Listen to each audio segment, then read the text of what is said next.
Hello, my lovely Cancer. Good morning, good afternoon, good evening. Welcome to my channel, The Insightful Bee.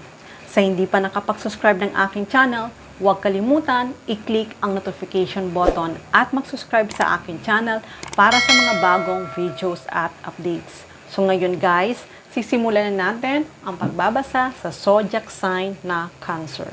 Shuffle muna natin guys ang card.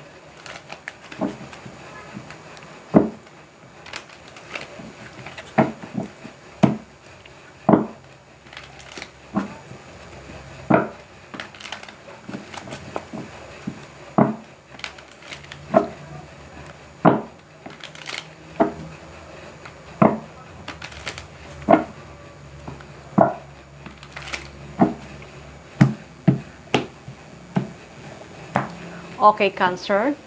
Ano nga ba ang message for Cancer?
Okay, Cancer. Sa nakikita ko ay may isang tao dito na habang nagpapahinga siya ay naiisip niya kung ano ba ang dapat niya gawin sa pera niya. Dami niyang pera. Nag-iisip siya kung anong dapat niyang gawin sa pera niya. Maaari tong pera na to ay napanalunan niya sa loto. Kung hindi naman, maaaring ito ang pera na to ay minana niya. O maaaring itong pera na to ay nakuha niya na sa investment niya. O kaya naman, maaaring pera ito ay maganda yung work niya at ito na yung pera na natanggap niya. Nagpaplano kasi siya. Habang nagpapahinga siya, nagpaplano siya kung anong gagawin niya sa pera niya. Pero, kahit nagpaplano siya kung anong gagawin niya sa pera niya, ay iniisip ka nitong tao na to. Iniisip ka nitong tao na to. Iniisip niya na kung kumusta ka na ngayon, iniisip ka nitong tao na to kung ano nga ba ang magandang bagay na ibibigay para sa'yo. Kasi itong tao na to talagang may kaya to. May kaya ito, Cancer, sa buhay kasi maaaring negosyante to. Yun nga sabi ko, maaaring minana niya, may nakuha siyang pamana sa kanya, basta itong tao na to ay negosyante to. Kaya ngayon, nag-iisip siya. Hindi niya alam kung anong gagawin niya sa pera niya. Kaya ngayon ay maaaring humingi siya ng tulong sa iyo. Hindi siya hihingi ng tulong sa iyo. Maaaring hihingi siya ng advice sa iyo kung ano man ang dapat niyang gawin. Kasi maaari din itong tao na to ay mag-offer to ng something sa iyo. Kasi Kahit na sa ngayon kasi hindi pa siya nakikipag-commitment. Talagang nakafocus siya sa career niya. Pero this time ay naisip ka niya. Naisip ka niya na total okay naman yung financial niya. Naisip ka niya na ito na siguro yung time para mag-offer siya sa iyo. Kasi nakita ka naman niya na isa kang mapagmahal na tao, mabait ka, at karapat-dapat kang bigyan ng ganito at deserving ka na tanggapin mo kung ano man ang ibibigay niya para sa iyo. Dahil talagang ikaw yung taong nakita niya ng qualities na tao na bibigyan ka ng ganito. Nakita niya yon. Kasi nakita niya naman na mahal mo rin siya. Kahit na nag-focus siya sa work niya, ay hindi nagbabago yung pag-ibig mo. Pero this time ay handa na siya. Handa na siyang ipaglaban niya. Handa na siyang ipaglaban niya ang pagmamahal niya para sa iyo.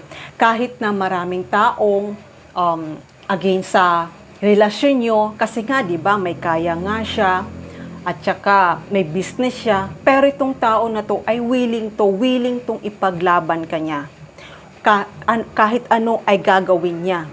Kaya maaaring itong tao na to ay umalis, at umalis, ang ibig sabihin kung umalis, maaaring itong tao na to ay bumukod na. Kasi kung sa ngayon ay kasama niya ang pamilya niya, itong tao na to maaaring ito ay bumukod na sa family niya.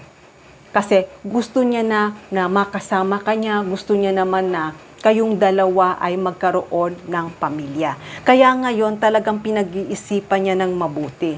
Pinag-iisipan niya ng mabuti.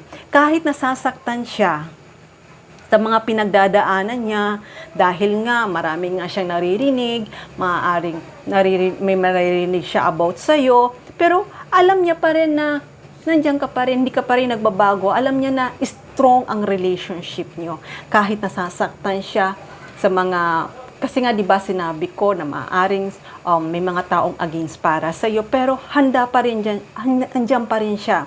Ipaglalaban ka niya.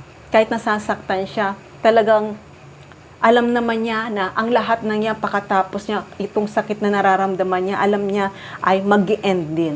Kaya itong mga tao na to na ayaw sa relasyon nyo, ay alam ko ay matatapos rin. Matatapos rin ito. Dahil itong tao na to ay talagang nakapag-desisyon na siya. Handang-handa na siya. Handang-handa niya na harapin niya ang mga taong na ayaw sa relasyon nyo. Handa niya nang harapin yung tao. Kung ano man ang sasabihin ng ibang tao sa inyong dalawa, wala siyang pakialam. Dahil alam niya na mahal ka niya. At nakikita naman yun na hindi mo siya lulukoyin, at alam naman niya na faithful ka sa kanya at may trust siya sa iyo. Kaya ngayon, talagang itong tao na to malinaw na sa kanya at handa na siya. Handa niya na siyang magsabi na nararamdaman niya. Pero itong tao na to, kahit na nagkaroon siya ng problem, maaaring sa family niya, o maaaring sa friends niya, or maaaring, basta kasi may business to. Pero, hindi naman siya yung taong basta ka na lang kakalimutan. Kasi itong tao na to talagang handa siyang panindigan niya, handa siyang ipaglaban ka, kahit ano ka pa. Kaya ngayon, kung ano man pinagdaanan yung relasyon, alam ko ngayon ay magkakaroon na ng katuparan kasi nandito yung justice na yon. Kung iniisip ng ibang tao na hindi kayo para sa isa't isa, pero ngayon ay magkakaroon na ng justice. Wala silang magagawa dahil itong tao na to ay mahal na mahal ka. At hindi lang yon. Totoo ang pagmamahalan yung dalawa. Kaya Cancer, itong tao na to ay talagang mag-o-offer to sa'yo. Mag-o-offer to sa'yo. Maaaring na, yun nga, na di ba may business siya, maaaring bumukod na siya sa family niya at magtayo siya ng sarili niyong negosyo. Kaya itong ibibigay niya para to sa'yo ay napakaganda. At hindi lang yon, magkakaroon ka ng masayang buhay. At hindi lang yon masayang buhay. Talagang deserving ka na matanggap mo ito. Deserving ka na magkaroon ka ng magandang buhay. Kaya Cancer, hayaan mo na kung ano man yung mga sabihin ng ibang tao dahil itong tao na to na mahal mo, na mahal ka niya, ay pinaglalaban ka niya. Kaya huwag mong isipin dahil ang lahat ng ito, ng sakit nararamdaman nyo sa relationship nyo, ay mag-e-end na. Nandito na ang justice. Kaya matatanggap mo na. Matatanggap mo ang para sa'yo. Kaya Cancer, itong tao na to ay mahal na mahal ka nito. Hindi lang yon, talagang magiging masaya ang buhay mo. Magiging maganda ang buhay mo. Magiging masagana ang buhay mo. Dahil itong tao na to ay nakapagdesisyon na ipaglalaban ka nito. Hindi lang yon, itong tao na to ay talagang gusto niya maging maayos ang pagsasama niyong dalawa at maging stable ang buhay mo. Okay, Cancer, hanggang dito na lang muna ang mensahe na to. Love and peace. Mwah.